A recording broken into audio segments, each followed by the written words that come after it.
الحمد لله نحمده ونستعينه ونستغفره ونعوذ بالله من شرور أنفسنا وسيئات أعمالنا من يهده الله فلا مضل له ومن يضلل فلا هادي له وأشهد أن لا إله إلا الله وحده لا شريك له وأشهد أن محمدا عبده ورسوله اللهم صل وسلم على نبينا محمد وعلى آله وصحبه وتابعين وتابعيهم بإحسان إلى يوم الدين وبعد.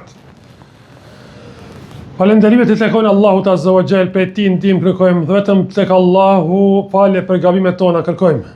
Atë që udhëzon Allahu, askush nuk ka mundësi të devijojë, dhe atë që lën Allahu në devijim në humbje, askush nuk ka mundësi të udhëzojë poshtë Tij. Salatet, selamet, përshëndetjet tona më të përzemërta ja dedikojmë pejgamberit ton Muhammedit alayhi salatu wassalam, familjes së tij të ndershme dhe shokëve të tij besnik, dhe mbi mbar besimtarët të cilët e pasojnë në rrugën e pejgamberit deri në ditën e gjykimit. Vëllezër të dashur besimtar, hutbia e sotit është e titulluar me meditime mbi Kur'anin.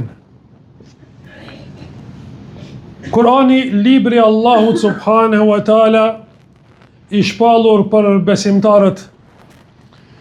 Kur'ani nuk është vetëm se një libër me informacione, gjë që dikush e lexon dhe përfiton disa informacione. Jo, por Kur'ani është libër I transformimit, kur njeriu transformohet prej ignorancës në dituri, prej mosnjohjes në njohje. Kur'ani ndikon pozitivisht në ndryshimin e njeriut. Vëllezër të dashur, Kur'ani nuk ka zbritur vetëm se të lexohet në raste të veçanta, e mos të meditohet dhe mos të nxjerrim mësime nga libri I Allahut subhanahu wa taala. Nëse dikush vetëm se e lexon Kur'anin dhe nuk merr mësime, dietarët kanë thënë atëherë pra ti si do të ndryshosh dhe çka do të përfitosh nga Kur'ani. Nëse nuk e gjen veten në ajete, atëherë ti nuk pas ke vend në Kur'an. Nuk është çështja veç sa më shumë hatme të bëhen në Kur'an, e asesi mos të ndikohesh dhe mos të përmirësohesh nga fjala e Allahut subhanahu wa taala.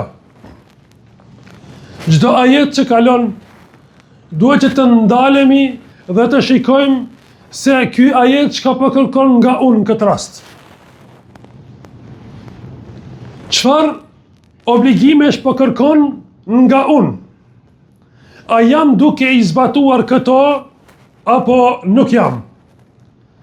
Nëse njeriu e zbaton një ajet, është shumë më mirë se sa të qëndroj me orë të tëra të lexoj e mos të punoj sipas Kuranit. Se çështja e zbritjes së librit të Allahut subhanahu wa taala është, vëllezër të dashur, kjo, që njeriu të ndryshoj, që njeriu të përmirësohet. Kurani është plan program I jetës. Njeriu duhet të jetoj me Kur'an. Njeriu duhet të jetoj me Kur'an. Pra, Kur'anin ta bëj plan program I jetës tonë. Vetëm atëherë njeriu do të pësojë ndryshime pozitive, vetëm atëherë njeriu do të ndiej kënaqësi duke kontaktuar me Allahun subhanahu wa taala. Vëllezër të dashur, ky ishte kapitulli I parë nga kjo hutbe. Kapitulli I dytë është që njohja e Allahut Azza wa Jall është zemra dhe shpirti I meditimit. Pra për me njohtë Allahun subhanahu wa taala, vëllezër të dashur, nuk ka mundësi dikush me njohtë Allahun Azza wa Jall dhe me pas meditime të sakta, pa njohë se me kë është duke kontaktuar. E më së miri Kur'ani na tregon për Allahun subhanahu wa taala. Më së miri Kur'ani na njofton neve me krijuesin ton. Kur njeriu, kur besimtari e njeh Allahun subhanahu wa taala për falës, ai nuk mundet më u dëshpëru. Se e din se sado që ka gabuar në jetën e tij, e din që është Zoti i tij falës dhe fal shumë. Kush e njeh Allahun azza wa jall si të gjithdijshëm, ai turpërohet me i bërë mëkate Allahut subhanahu wa taala. E din se Allahu e shef. Kush e njeh Allahun azza wa jall si të gjithfuqishëm, nuk poshtrohet para askujt. Kush e njeh Allahun azza wa jall si të afërt, nuk ndjehet kur i vetmuar. Andaj vëllezër, kur njeriu mirret me Kur'anin, i përfiton gjitha këto benefite nga libri i Allahut subhanahu wa taala. E treta, vëllezër të dashur, Kur'ani është pasqyrë e zemrave tona dhe na i zbulon smundjet që i kemi në zemrat tona. Vëllezër dashur, njëri prej dietarëve të njohur thot: 3 lloje të zemrave ekzistojnë. Zemër e shëndosh, e gjallë, ajo zemër e pranon fjalën e Allahut subhanahu wa taala si të vërtetë dhe përkulet kur e dëgjon fjalën e Allahut azza wa jall.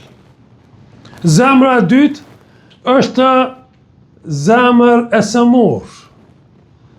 Her pas her i pranon këshillat kuranore, këshillat e Allahut, her pas her i neglizhon ato dhe kjo është zemra e sëmur.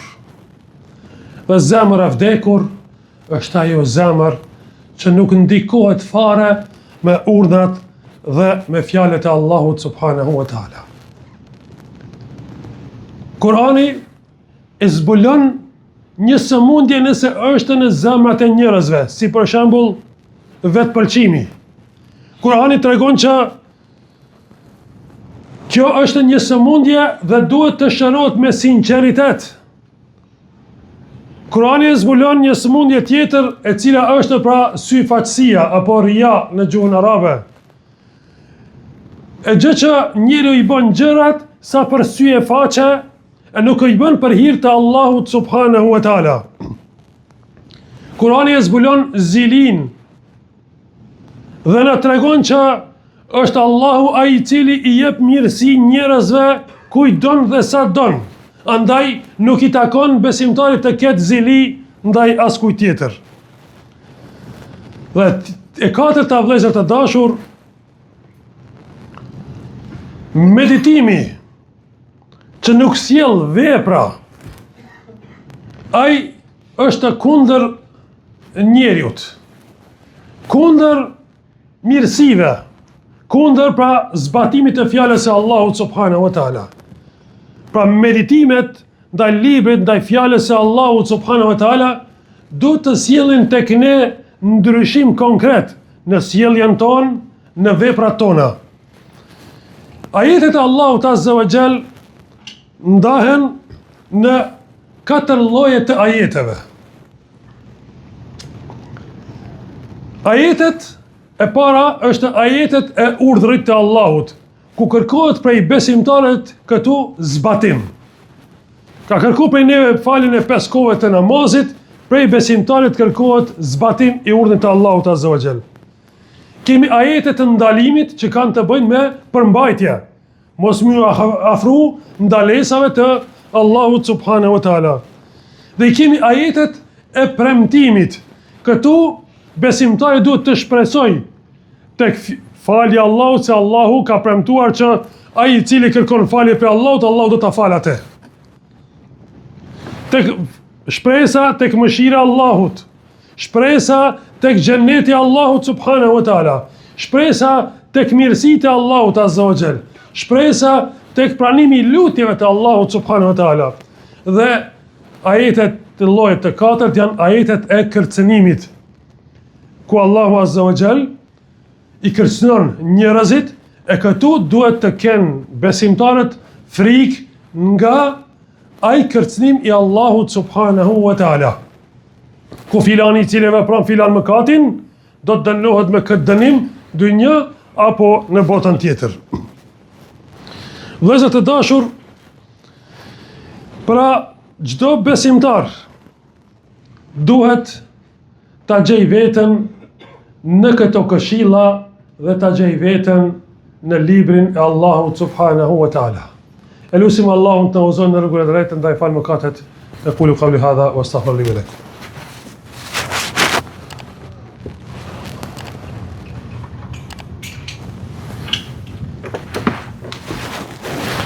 Alhamdulillahi Rabbil Alamin, wa afdalu salatu wa tamu taslim ala nabina Muhammedin sallallahu alaihi wasallam. Vëllezër të dashur besimtar, kapitulli 5 ka të bëj me qetësinë që besimtari e ndihen me fjalën e Allahut subhanahu wa taala. Kur besimtari i ndihen pra dhe i vinë stuhite ndryshme të sprove në jetën e tij. Burimi i sprovave janë dyshimet dhe po ashtu janë epshet. Andaj, kur besimtari e përfill fjalën e Allahut subhanahu wa taala dhe mediton në librin e Allahut subhanahu wa taala, e din që sprovat janë këto dy lloje. Dyshime në besim, dyshime në xhennet, dyshime tek Allahu, dyshime tek pejgamberit Allahut azza wa jall, dyshime në sunetin e pejgamberit sallallahu alaihi wasallam, nga këto vijnë sprovat. Apo tjetra janë pra epshet, kojtja, ku njeriu rrëshqet në për epshe dhe duke mundohet, pra duke i përfill dhe duke i përmbush epshet e tij, mendon se me këtë do të arrijë kënaqësi dhe një farë jetëgjatësie në dynjë. Andaj, medituesi i fjalës së Allahut subhanahu wa taala, kur e din se nga ku kanoset ai dhe imani i tij, nga këto dy gjëra, atëherë letë e ka për të mbrojtur. Sepse ai përforcohet me fjalën e Allahut subhanahu wa taala kundër dyshimeve. Me këtë e ngrit diturinë e tij dhe me zbatimin e fjalës së Allahut, duke u përmbajtur nga ndalesat e Allahut subhanahu wa taala, ai i bën ball epsheve dhe kojtjeve që i vinë nga kjo derë. Andaj, vëllezër të dashur, është e rëndësishme pra që çdo besimtar të meditoj dhe të praktikoj fjalën e Allahut subhanahu wa taala. Çdo kush prej neve gjatë leximit të Kur'anit, sidomos tash e kemi rastin në muajin e Ramazanit, në çdo ajet qëndro dhe medito. Kështu kanë qenë të parët tanë, dietarët, sahabët. Në çdo ajet janë ndalë. Omeri radiallahu anhu thot që nuk i kemi kaluar një ajet pa shikuar se çka duhet të punojmë në te. Pasi që kemi punuar me atë ajet, kemi kaluar tek ajeti tjetër. Pa atë arsye, thuhet se disa sahabi Kur'anin e kanë mësuar përmenç për 20 vite. A kanë mujt me mësua dhe për 1 muaj e 2? Po, kanë mujt. E kanë pas atë mundësi. Por ata, çdo ajet janë ndalë, e kanë praktikuar ajetin, janë mësuar se si me zbatu këtë ajet në jetën e tyre të përditshme, pastaj kanë kaluar tek ajeti tjetër, sepse me të vërtet Kur'ani ka qenë plan program i jetës së tyre. Pa atë arsye, ata kanë arrit atje ku kanë arrit dhe me shpërblime të mëdha tek Allahu subhanahu wa taala. Elusim Allahun që edhe ne të jemi sikur se ata në zbatimin e fjalës së Allahut subhanahu wa taala. Elusim Allahun të na udhëzon në rrugën e drejtë. Elusim Allahun të na i falë mëkatet. Elusim Allahun të ndriçoj zemrat tona me iman. Elusim Allahun të ndihmojmë muslimanëve kudo që të jenë nëpër botë. Elusim Allahun azza wa jall na shpërblej neve në dynjë e në ahiret. Elusim Allahun azza wa jall të mëshiroj të vdekurit tanë, të shëroj të sëmurit tanë. Amin e amin. walhamdulillahi rabbil alamin, wa aqimus salah, inna salata tanha anil fahsha'i wal munkar, wa la dhikrullahi akbar, wallahu ya'lamu ma tasna'un.